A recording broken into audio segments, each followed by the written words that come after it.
Entrepreneurship in education में इससे पहले की वीडियो में हमने बात की, हमने जाना क्रिएटिविटी, रचनात्मकता के बारे में। और इस वीडियो में हम बात करने वाले हैं, जानने वाले हैं, समझने वाले हैं इनोवेशन के बारे में, नवाचार के बारे में, इनोवेशन इन एंटरप्रेन्योरशिप।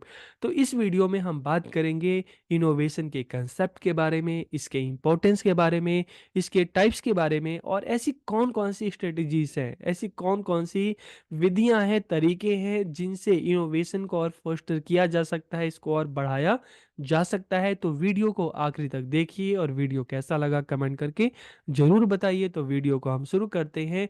और सबसे पहले हमारे सामने जो क्वेश्चन आता है, व्हाट इज इनोवेशन, नवाचार क्या है। तो देखिए, इनोवेशन को समझने से पहले जब हमने क्रिएटिविटी की बात की थी, रचनात्मकता की बात की थी, तो क्रिएटिविटी का मतलब एक नया आइडिया, एक नया विचार। लेकिन जब हम इनोवेशन की बात करते हैं तो यहाँ पर इनोवेशन का मतलब है डूइंग न्यू थिंग्स। तो जब क्रिएटिविटी की बात करें तो वहाँ पे नई चीजें सोचना, लेकिन इनोवेशन की बात करते हैं तो नई चीजें करना। तो एक तरह से हम देखते हैं क्रिएटिविटी है वहाँ पर जो चीजें थ्योरेटिकल पार्ट है, लेकिन यहाँ पर हम देख रहे हैं प्रैक्टिकल पार्ट। तो innovation is doing new thing, की नई चीजें करना क्या है, इनोवेशन है। The practice of developing and introducing new thing, की नई चीजों को विकसित करना और पेश करने का जो अभ्यास है, यही क्या है, इनोवेशन है। तो यहाँ पे दो चीजें हैं। सबसे पहला चीज जब हम इनोवेशन की बात करते हैं कि कोई भी नया प्रोडक्ट लाना, कोई भी नई चीज, बिल्कुल फ्रेश चीज डेवलप करना। और दूसरी बात इसमें आती है कि जो चीजें चली आ रही हैं उसको और बेहतर बनाना, उसको और अपडेट करना। जैसे मोबाइल फोन की बात करते हैं, मोबाइल फोन जब बिल्कुल नया आया था तो क्या था, इनोवेशन था। लेकिन दूसरा अगर पार्ट देखें तो मोबाइल फोन स्टार्टिंग में उससे आप बात करते थे, दूसरों की बात सुन सकते थे, अपनी बात बोल सकते थे। धीरे धीरे उसमें एफएम सिस्टम आया, और आगे चल के और अपडेट हुआ तो कैमरा आया। ठीक है। फिर आगे हम देखते हैं तो बिल्कुल स्मार्टफोन बन गया, एंड्रॉइड आ गया। और हम आज की डेट में देखें तो आप मोस्टली अपना सारा काम मोबाइल फ़ोन से कर सकते हैं, वीडियो कॉलिंग कर सकते हैं। तो इस तरह से हम देखते हैं तो मोबाइल फ़ोन जो है नया आया, और साथ ही साथ अब धीरे-धीरे आप देखेंगे तो उसमें और ज़्यादा उसको और बेहतर बनाया जा रहा है, इम्प्रूव किया जा रहा है। तो जब हम इनोवेशन की बात करें तो the introduction of new goods और सर्विसेज और इम्प्रूवमेंट इन ऑफरिंग गुड और सर्विसेज, तो इसे हम क्या कहेंगे, नवाचार या इनोवेशन। कुछ नया करना, कुछ नया लाना, कुछ नया बनाना। तो इट इज अ की ड्राइवर ऑफ एंटरप्रेन्योरशिप, की यह उद्यमशीलता का एक प्रमुख चालक है। क्योंकि मार्केट में क्या है कि जो दिखता है वो बिकता है। आप कुछ नया लेके आओगे तो लोग उसको ज्यादा से ज्यादा उसको पसंद करेंगे। तो इसीलिए इसको हम क्या कह रहे हैं कि ड्राइवर ऑफ एंटरप्रेन्योरशिप, की उद्यमशीलता का एक प्रमुख चालक है। It allows entrepreneurs to identify new opportunity, की उद्यमियों को एक नए अवसर की पहचान करने की अनुमति देता है। इसके बहुत सारे एग्जाम्पल है कि मार्केट में जब कोई नई चीज आई, धीरे धीरे लोगों ने उसको पसंद किया, काफी पसंद किया, उसको अपनाया। चाहे हम बात करते हैं कि पहले फोन, टेलीफोन की बात करते हैं, मोबाइल फोन आया, एक नई चीज। और धीरे धीरे वैसे ही हम बात करते हैं, पहले कंप्यूटर की हम देखते हैं, कंप्यूटर आया, और धीरे धीरे लैपटॉप बने, और एक से एक नए नए लैपटॉप। ठीक है।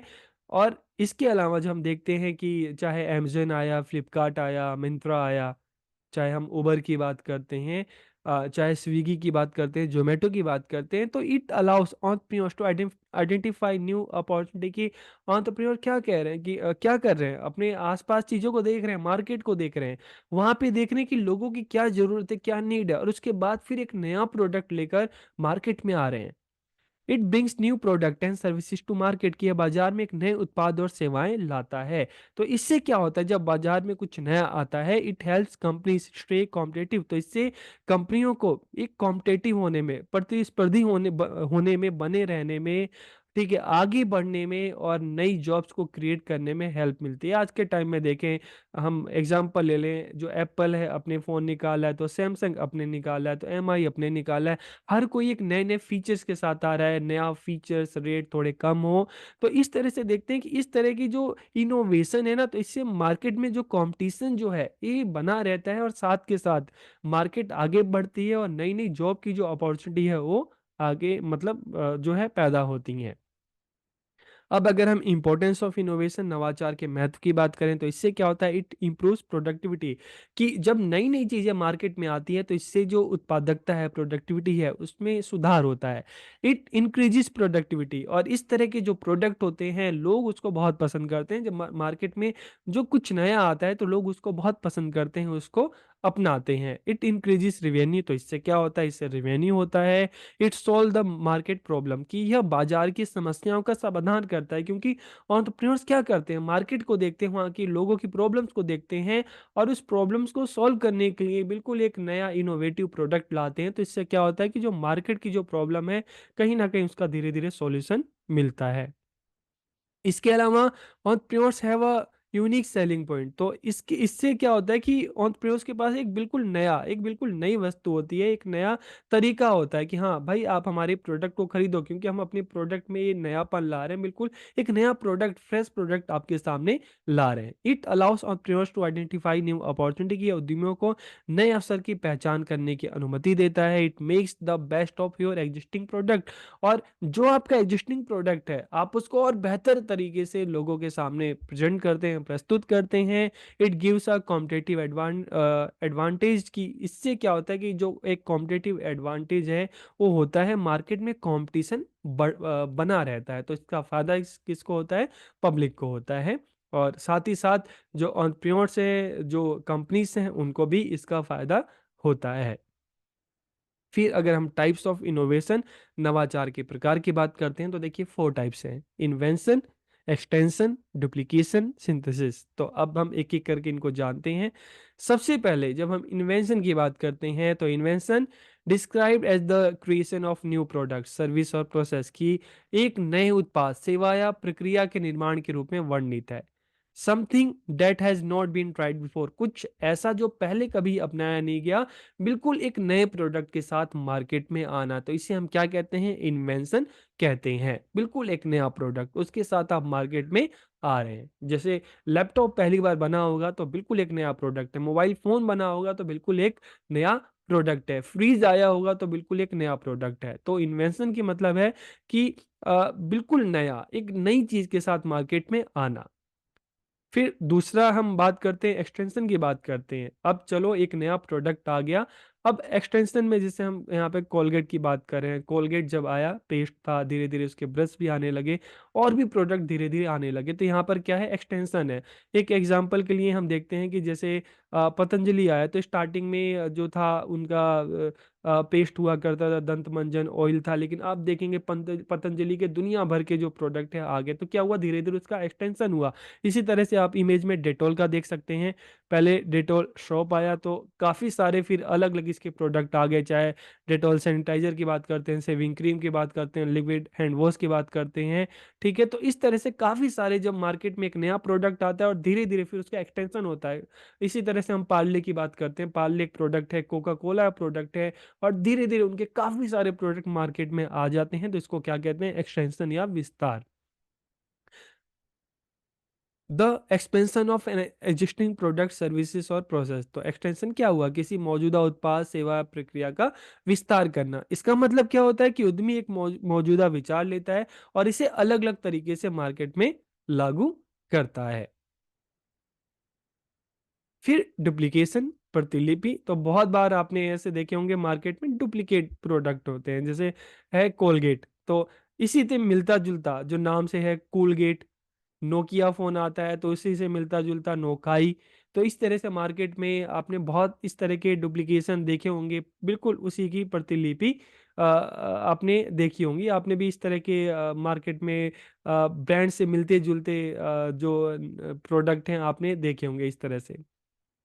तो जब हम डुप्लीकेशन की बात करते हैं तो इसका मतलब क्या है, कॉपिंग एन एग्जिस्टिंग प्रोडक्ट और services and then adding the entrepreneurs on creative touch in order to improve it, की किसी मौजूदा उत्पाद या सेवा की नकल करना और फिर उद्यमियों को अपना रचनात्मक स्पर्श जोड़ना ताकि इसमें सुधार किया जा सके। तो यहाँ पे डुप्लीकेशन का मतलब भी आपको समझ में आ गया होगा। इसी इसी तरह से जैसे हमने देखते हैं बिसलेरी प्रोडक्ट आता है, तो बिसलेरी जो बोतल है उसी का एक डुप्लीकेशन देखें तो बिलसेरी, इस तरह से भी आपको प्रोडक्ट आपको दिख जाएंगे।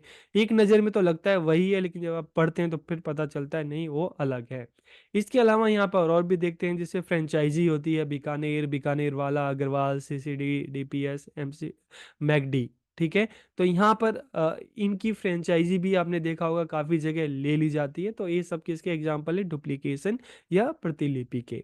और अगर इसके फोर्थ की बात करते हैं, सिंथेसिस, संश्लेषण, तो इसका मतलब क्या है, एक नए उत्पाद या सेवा में एक से अधिक मौजूदा उत्पाद या सेवाओं का संयोजन करना। तो ये संयोजन क्या है, एक कॉम्बिनेशन क्या है, इसका मतलब है कई अलग अलग विचारों को एक नए उत्पाद या सेवाओं में जोड़ा जाता है। अभी तक नहीं समझ में आया तो आप इस एग्जांपल से समझ सकते हैं। जैसे टेलीफोन एक नया प्रोडक्ट है, फोटोकॉपियर एक अलग प्रोडक्ट है। ठीक है। लेकिन दोनों को अगर जोड़ दिया तो फैक्स मशीन हो गई एक नया प्रोडक्ट। इसी तरह से फोटोकॉपी और स्कैनर, तो फोटोकॉपी स्कैनर मशीन। लाइब्रेरी पहले अलग होती थी, रेस्टोरेंट अलग था, आप देख रहे हैं कि बिल्कुल एक नया इनोवेटिव आ रहा है कि बुक रेस्टोरेंट, जहां पर आप पढ़ भी सकते हैं, खा भी सकते हैं। Telephone plus calculator plus radio plus camera, फिर क्या हो गया इसका, स्मार्टफोन। तो दो अलग अलग प्रोडक्ट, अब उनको मिलाकर कंबाइन करके एक नया प्रोडक्ट बनाना, तो इसे हम क्या कहते हैं, सिंथेसिस या संश्लेषण कहते हैं। तो ये तो हो गए अलग अलग टाइप्स इनोवेशन के। अब हम बात करते हैं स्ट्रेटेजीज टू फोस्टर इनोवेशन की, नवाचार को बढ़ावा देने की कौन कौन सी रणनीतियां हैं, कौन कौन से तरीके हैं। तो देखिए यहाँ पे हम दो तरह के रणनीति की बात करेंगे। पहला है the role of government in fostering innovation, की नवाचार को बढ़ावा देने में सरकार की क्या भूमिका है।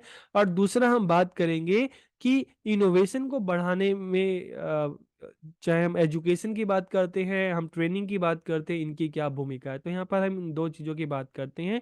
तो सबसे पहले देखिए, जब हम सरकार की बात करते हैं तो यहाँ पर सरकार की मतलब सरकार किस तरह से अपना योगदान देती है इस इनोवेशन को बढ़ावा देने में, investing in research and development, की रिसर्च और डेवलपमेंट पर। क्योंकि हम जब इनोवेशन की बात करते हैं ना, मार्केट में जब कोई नया प्रोडक्ट आता है तो उसके पीछे क्या होती है, उसके पीछे होता है रिसर्च। तो इसलिए गवर्नमेंट है कि उसका काम क्या है कि रिसर्च और डेवलपमेंट पे ज़्यादा से ज़्यादा इन्वेस्ट करे, ताकि इस तरह के जो नए नए प्रोडक्ट हैं सोसाइटी की जरूरत के हिसाब से, हम 21st सेंचुरी की बात कर रहे हैं, साइंस एंड टेक्नोलॉजी की बात करें, तो इस टाइम लोगों की नीड के हिसाब से, सोसाइटी की जरूरत के हिसाब से नए नए जो प्रोडक्ट है, ठीक है, वो मार्केट में आ सके। इसके अलावा अलग अलग जो कंपनीज हैं, एंटरप्रेन्योर्स हैं, चाहे हम रिसर्च की बात करते हैं, इनमें टैक्स इंसेंटिव्स देकर, टैक्स में छूट देकर, तो इससे जो एंटरप्रेन्योर्स हैं उनको क्या मिलता है, उनको एक तरह का प्रोत्साहन मिलता है, मोटिवेशन मिलता है। इसके अलावा फोस्टरिंग कोलेबोरेशन, तो हम अक्सर देखते हैं कि जब कोई रिसर्च होता है तो वहाँ पे कोलेबोरेशन का मतलब है कि अलग अलग जो इंस्टीट्यूट्स हैं, चाहे कंपनीज हैं, चाहे यूनिवर्सिटीज हैं, सब मिलकर काम करें बिल्कुल एक नए प्रोजेक्ट पर, ताकि एक नई चीज है डेवलप हो सके। फिर promoting education and skill development, की शिक्षा और कौशल विकास को बढ़ावा देना।